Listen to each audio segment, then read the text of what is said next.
teachers, or everyday heroes. These people have dedicated their time to make an impact on our lives. The PBCJ will now take a glimpse into the life of Mrs. Donna Harris, principal of St. Christopher's School for the Deaf in St. Anne, the first deaf principal in Jamaica.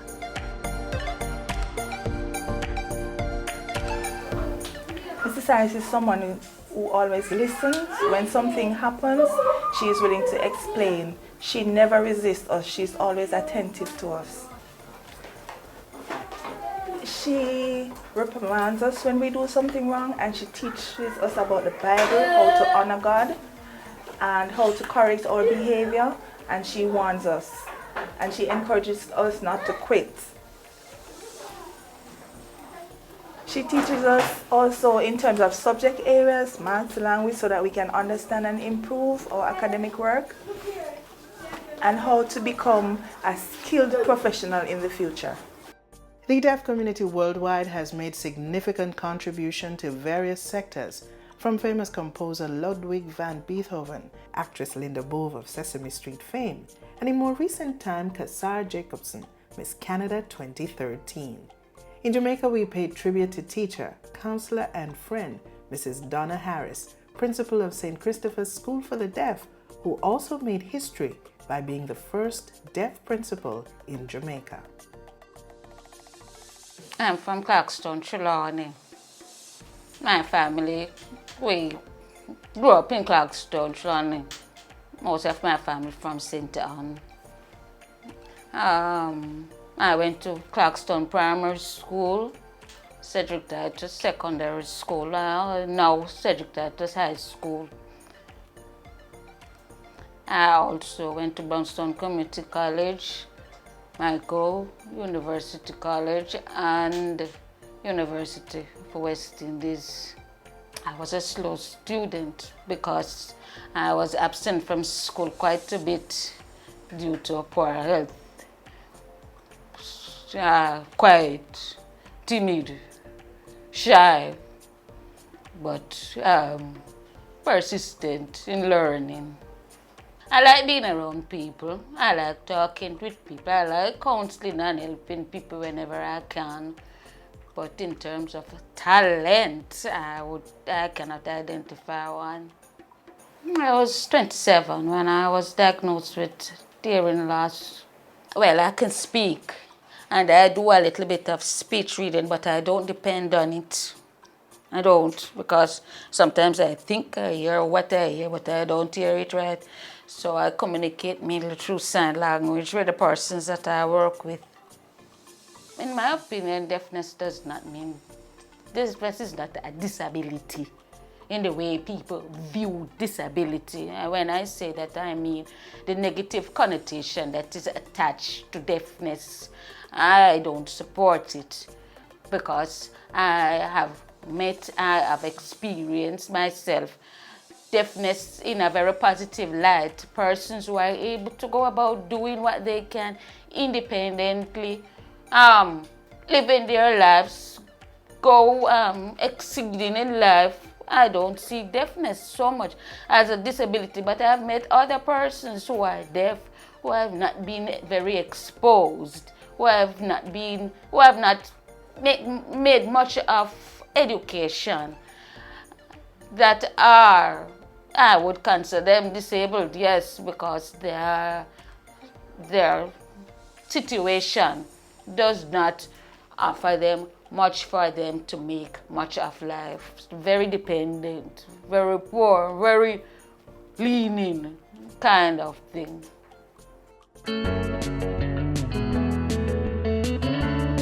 While I was a teacher, I've had very good mentors. It was not my aspiration to be a principal.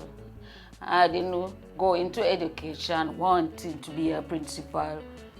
I never saw myself with the skill to lead, so I never thought I would be a principal. But being in the classroom over years, having done most of the things that I could do as a teacher, you start looking out for other challenges. And maybe that's what led me into becoming a principal. We have 43 students on roll currently. All our students are not deaf, but all our students are exposed to some level of deafness. For example, we have students whose parents are deaf, and those parents would want to have the students exposed to the language so that they can communicate with them effectively, efficiently. So those parents put the students in our school for them to learn the language, but they are not deaf. We also have students who physical challenges. For example, they may be able to hear very well, but they're not able to speak.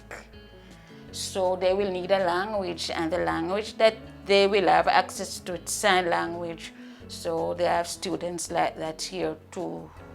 And we have our regular deaf students. I think the best teachers for deaf persons are deaf persons. But I do believe that there are some hearing teachers that are doing very well. They are doing very well. They have accepted the challenge, and they have taken up the role and to teach deaf students, and they are doing pretty well. I have observed the teachers here, and I really like and want to become a teacher. I'm really attracted to that profession. I would also like to add that we support the students because their first language they're deprived in their first language and they cannot hear. Hearing children are able to hear, and so they have a natural language, but our students, they develop a language very late, and so our role is to assist them to catch up, to be able to communicate at their age level. So we use a bilingual approach. We also involve other subject areas, math, social studies. We follow the MOE curriculum. And we also encourage students through shared reading to develop their reading skills and their language skills. All of that is really involved in boosting their education. What you find is that a lot of persons don't have the patience to deal with a person who cannot hear. So sometimes it's like they either take over what you are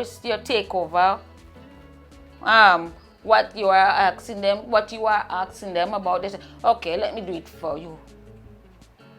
Or they put you aside without even asking and go ahead and do, because she's deaf. She's not going to understand. She's that kind of. So yes, the treatment is different, and it's different at our levels. My greatest challenge would be in the era of communication access. Communication access, because what I find is that while I am known as a principal, there is a lot of information that's available for principals, but it is available for persons who are hearing. And if you can hear, maybe on the radio, if you can hear via phone, if you can hear somebody speak, you have information. But when you are challenged with deafness or in the inability to hear, you are always left out. So that's my greatest challenge, the ability to be on par in terms of information, to go into a meeting and have persons ready for me, a deaf person, to go into an environment and have persons ready for me as a deaf person.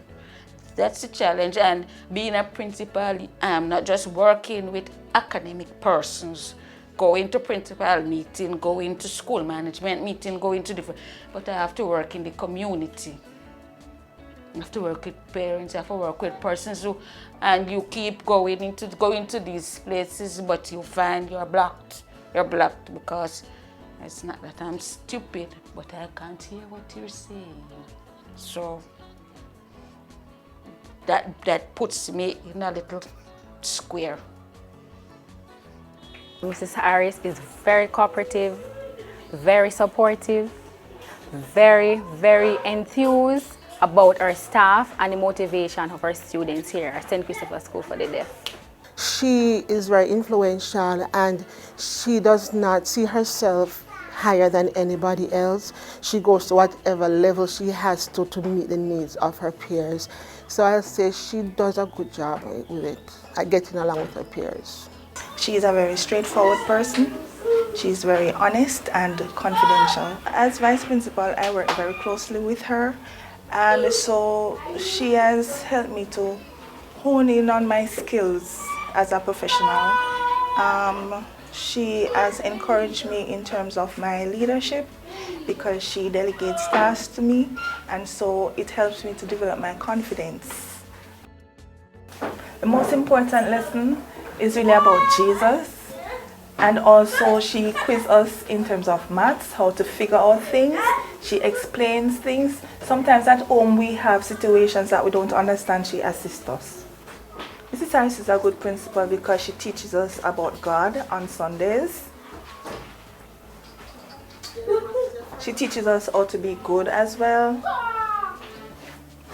She teaches us about behavior, having the right attitude, and not to copy things that are negative, but how to behave ourselves.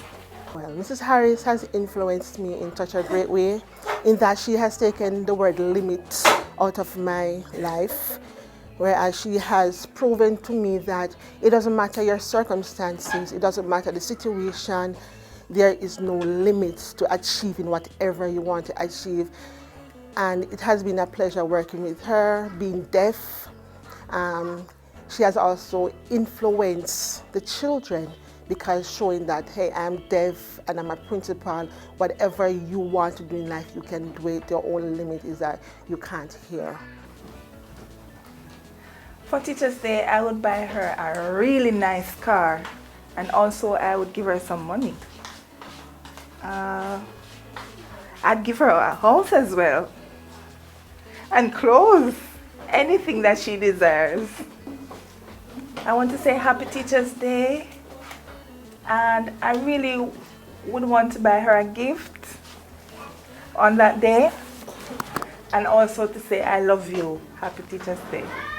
Being a principal with a hearing challenge, because that is in itself is a struggle. To get to the level where persons accept you enough to put you on staff as a principal, knowing that you are deaf, makes me know that persons recognize that there are some things that I have that maybe can be fitted in the role as principal. So just being a principal in the school for the deaf is rewarding to me.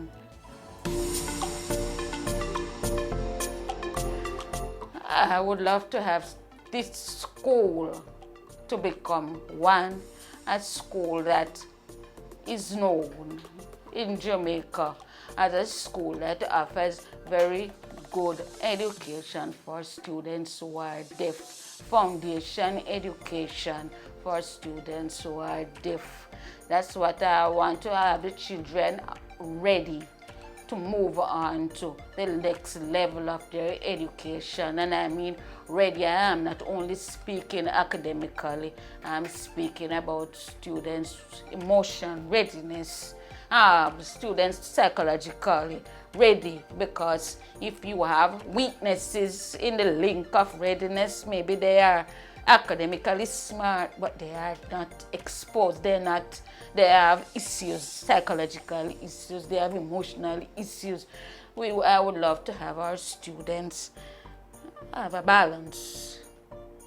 One of the things I would want persons in the public to know, especially persons who are struggling with disability, is that it's not the end of the day. You have a disability does not mean that you cannot try. You can't try. You can. You may not be able to accomplish as much as the next person, but don't compare yourself with them. Do what you can do well. I would love for parents of students, of parents with children who are disabled, not to hold them back, not to be embarrassed about their disability. If you have students, if you have children at home who are deaf, send them to school.